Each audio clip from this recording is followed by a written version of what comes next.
you join.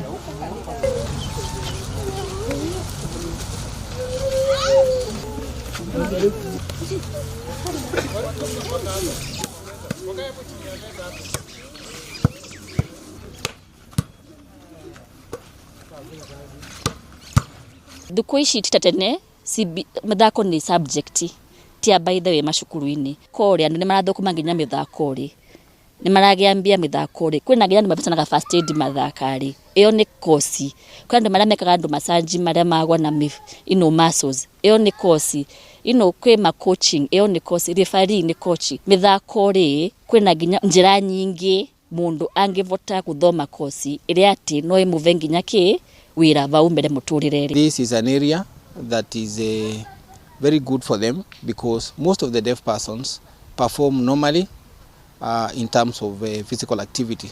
So whenever they are introduced to learning that is practical oriented, that is very good both for their performance and assessment.